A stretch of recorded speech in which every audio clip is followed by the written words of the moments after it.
Welcome to Know Your Options, the Measured Risk Podcast.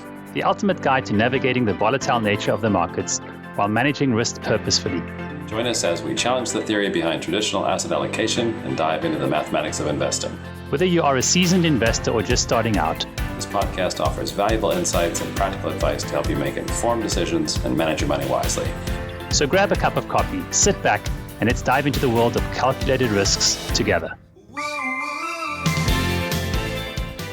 Well, good day, everybody. This is Larry Kriesmer, my partner, Bernard Sarofsky. We're here at the Know Your Options podcast, and our guest today is Urban Adams, and he is an advisor with Dynamic Wealth Advisors, and they are based in Arizona, and we're going to be chatting with Urban about his experience as an advisor. So, Bernard, why don't you start us off? Yeah, sure. Hi, Urban. It's nice to meet you. Urban, tell us a little bit about, how long you've been in the business and why you got into the business, or what were some of the catalysts to get you into the business? Thanks, Bernard. Yeah, I joined the industry oddly enough, right before the Y2K event, we'll say, or non-event for that matter. What's that called? Baptism by fire? Yes. It was working for a rather large mutual fund company.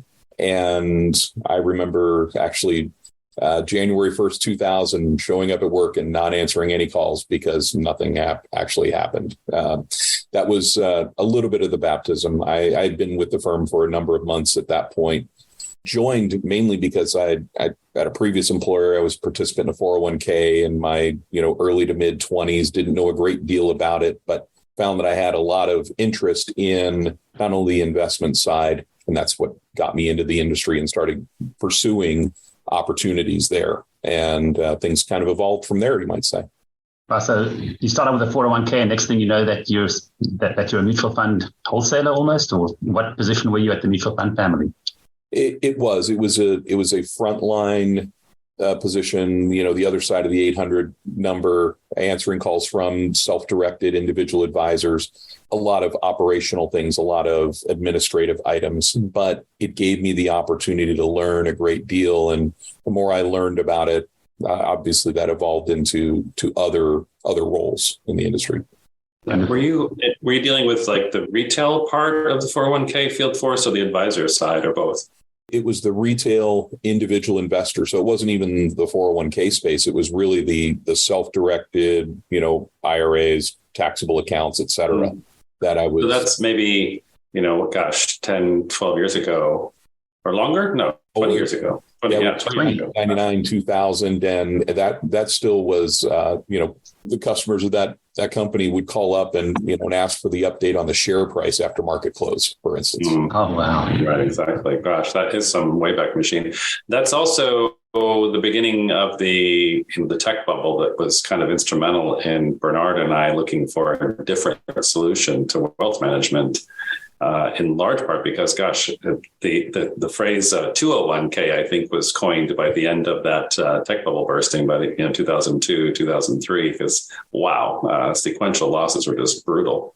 Did you have any sense of that in your role there on the front lines, or were you there long enough to experience that, or how long were you there? I was. I did change firms a couple of years in and started working on the front lines again, the other side of that 800 number. But as 2002, 2003 rolled around, I was then starting to work my way into roles related to investment advice. I was actually on a group that supported a group of advisors internally. So that was my introduction to the investment advisory side of the business. And I don't recall any particular event that was, market related that changed my perspective on what I was doing or what the daily, role was. I do recall that there were some rather notable corporate bankruptcies that took place during that time, corporate failures. That was more notable to me during that 2002, 2003 timeframe or so.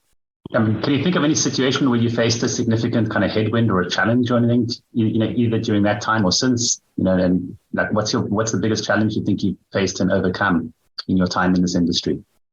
Well, it was a little bit of a challenge for me role-wise, because the one that I evolved into in that investment advisory space was, again, for a rather large company.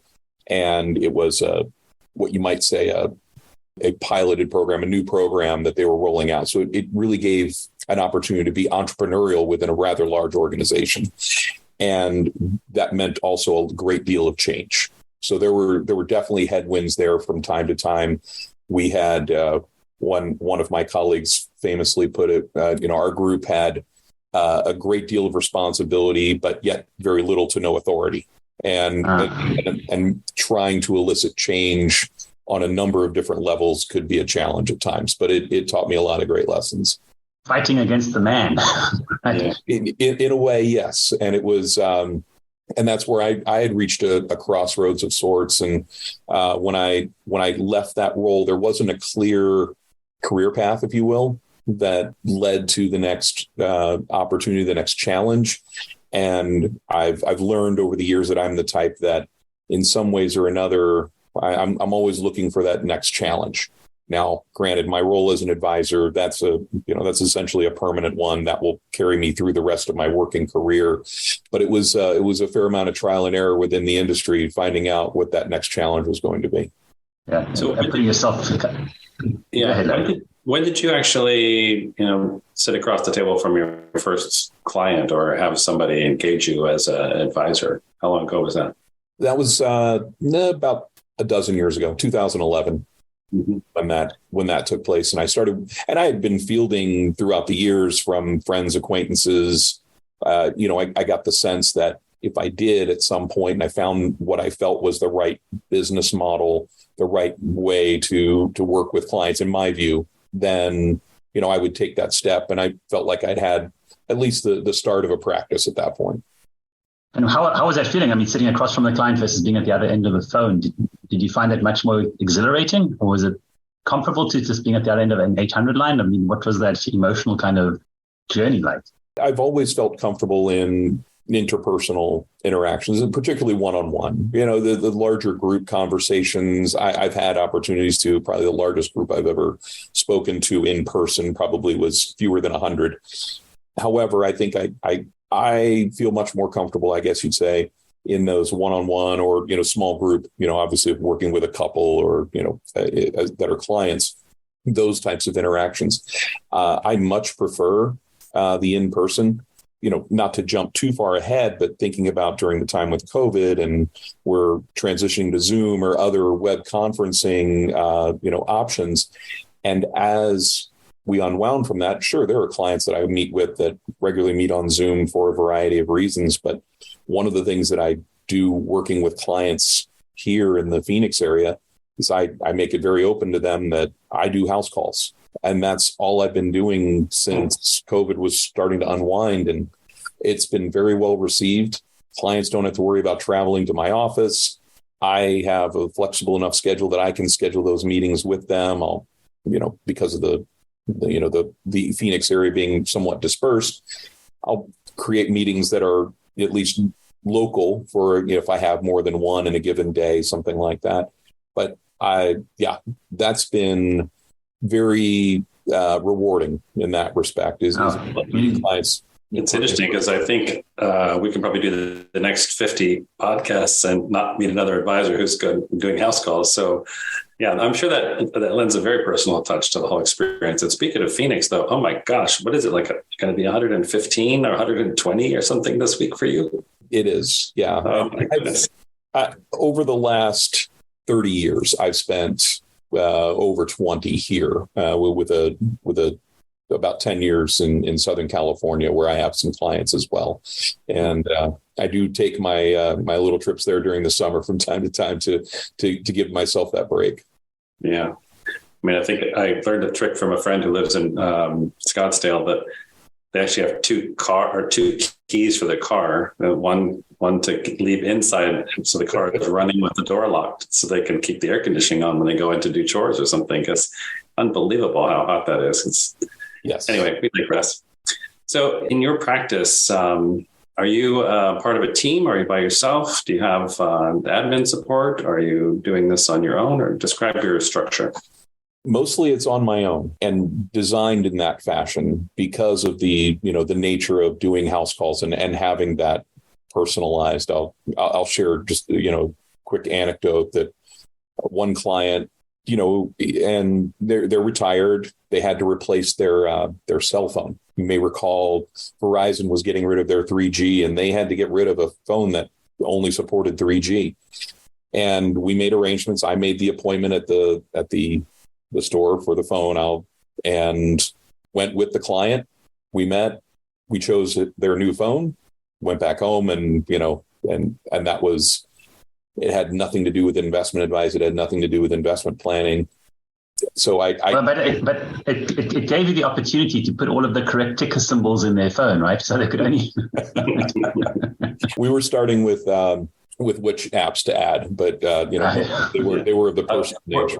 We're a little cynical on the West Coast. We're thinking go through their contact list, remove all the other advisors, I'd like to Fargo and whatever else out there. Yeah, I'd like to think that level of service, though. I probably am doing a good job of making sure that I keep that relationship. But it's in all seriousness, it comes from a variety of different places, and because of that. The front facing, I tell my clients, when you call, you're not calling an 800 number and trying to get through a phone tree to get to me.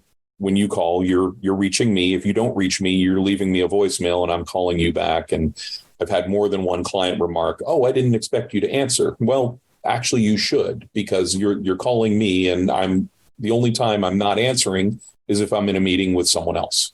During business hours. That gives a whole new meaning to the idea of a hands-on advisor. To literally go there and help them get their cell phone. That is truly a remarkable level of service. It helps build the relationship. What do you consider one of your most good memories that sticks out from dealing with clients in such a personal manner? Or do you have anything else that kind of is a really good? That one stands out for sure, but I've had clients reach out to me and ask me to, I had one client who was considering purchasing a home in another country. And, and while I wasn't going to facilitate it, they wanted me there as a consultant to them to ask the devil's advocate questions, to be that sounding board. And another client called me middle of last year. He and his siblings had inherited some farmland in the Midwest somewhere. They had finally gotten to the point where they had received an offer. They wanted to sell it, called me up. I've never sold farmland before, but I asked questions that if I would ask the appropriate professionals. And 6-7 months later, I'm now managing the proceeds of that sale. Wonderful. Wow. Those are really some cool, I always use the analogy that we almost get very intimate with our clients' affairs, because we get to manage their money. But you seem to have taken that to just a much higher level of helping them with almost all life kind of experiences, which is great. Good Lord, to go to another country and help somebody buy a house, that's certainly above and beyond.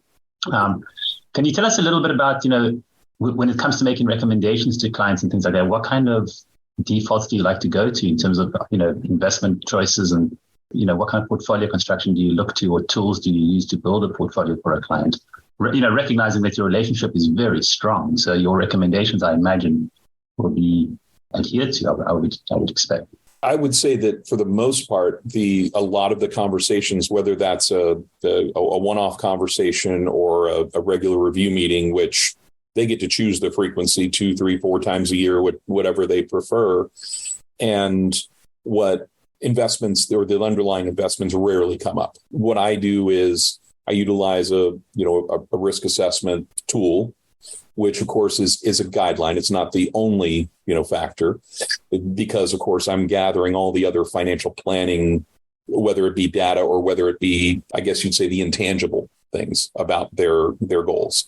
And combining all of those things, I have the ability to choose internally allocations, models. I know sometimes models might be a difficult word or it has a bad connotation to it, but I don't see it that way. It is tailored to each client with respect to, the various account types.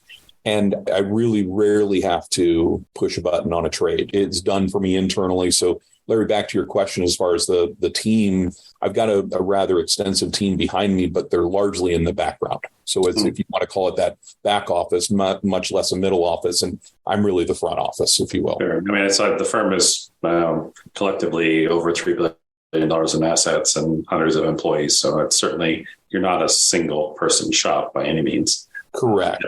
But each of you operate, in a way that's, it sounds like you're allowed some discretion in how you operate your practice.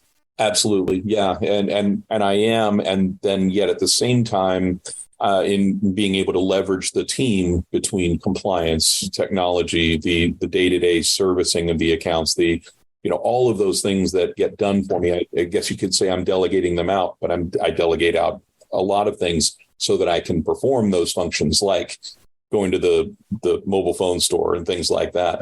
And in being able to do that, it allows me to be that first point of contact at all times. So let's talk a little bit maybe about, not practice management, but client management. Are you in a position where you're taking on new clients? Or are you trying to just have the ones you have and you're comfortable? Or are you looking to do a transition to different generations? Or where do you stand in your practice? Great question. And that's one that I probably feel like I'm pulled in a couple different directions on any given day, week, or month for that matter. There is that balance of making sure that there's enough of me to go around to provide the level of service that I do. By nature, there will be clients that I will lose. And, I do work with the, other generations of that in many cases, and certainly not all, but as many as I possibly can. And I do right now, I would say that probably a good 75% or more of the clients that I add annually are referrals from existing clients.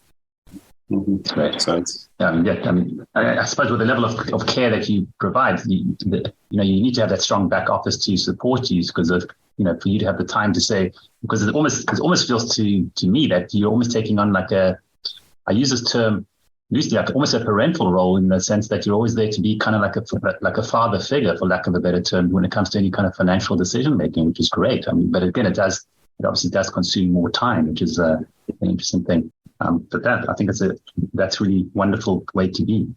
Do you have any concerns in terms of changes you see going on within the industry that you think might hamper your ability to provide this level of service, or any changes you see? Maybe improvements somewhere. Improvements, easier or better. I think there are. I recognize for my practice, there's probably a little more improvement I can make on the, no matter what. And I believe this is true even with the referrals that I get that are, relatively warm introductions. Someone's going to Google my name. They're going to look for my website. I know that I could improve that. It's not necessarily out there to drive traffic and drive clients, but there's a little bit of an intention there. I think that I am interested in AI, and I will say that I'm not quite ahead of the curve. I'm trying to stay with the curve on being familiar with it. And I love creating my own content, but I find it a challenge sometimes to create it on a consistent basis. And I think that there might be some opportunities to leverage that to create that. I don't see it as much of a challenge as much as it is potentially something that can enhance my ability to serve my clients. And I think that if I'm performing what we've described and discussed so far, I think that throughout the length of my career, I think I'll have a business that's successful. How about, custodial relationships? You mentioned you have models. Is this on something like one of the big 800-pound gorillas like Envestnet, or what structure do you use for the investments? So the investments themselves is actually an additional service that Dynamic, the parent firm, offers to the advisors. Of course, we could use other SMAs that are available through the various custodian platforms, but internally, I have that ability to choose from hundreds of models, mutual funds, ETFs, all manner of strategies. So it's really, very simple for me to choose that. And then they apply it and apply the infrastructure to implementing it at whatever custodian the accounts are housed at. I see. So are they working with Schwab and Fidelity and Interactive Brokers and all of them, or just a handful, 3? Or there are Three, not including the TD Ameritrade, which will be Schwab in a couple of months. There are Schwab, Fidelity, and Raymond James currently. All right. And if you were, looking back to your early self, what would you tell your current advisor self that you should have done, 7 or 8 or 9 years ago? Start my practice sooner.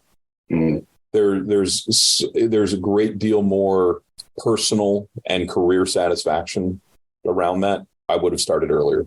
What about anybody you look back as like a mentor or anybody like that? Or do you have anybody in your life you kind of view as in that role? There are several along the way. So in we'll call it the first half of my career as a non-advisor, there was a colleague, and we would probably meet for lunch once a month. And he was a tremendous help to me as far as maintaining a focus and being open to additional opportunities. As that evolved and as I moved into an advisory capacity, of a longtime colleague of mine at one of the previous employers, who is now a colleague here at the firm, running his own independent practice, and a tremendous help to me as well. And we meet on a quarterly basis to sort of celebrate our respective independence in our careers now. Yeah. I think what's interesting, you mentioned starting earlier would be more rewarding or a better decision. But I think one of the challenges that the industry is facing right now, apparently, I don't understand it, but we don't appear to be attracting younger people. And I also don't think that we're necessarily, as a group of people, as advisors, doing the best job we can about saying, okay, there's an interesting balance between we're getting more and more wisdom with experience, but we're also getting older. And there's a point at which, this thing has this beautiful thing we do, which is all this, knowledge gets transferred over to the clients. It helps them out and achieve their goals. But at some point, you got to hang up the license and then move on. Have you thought about that? Is that something, or is that still something that's sort of in the future and you haven't got any defined plans on?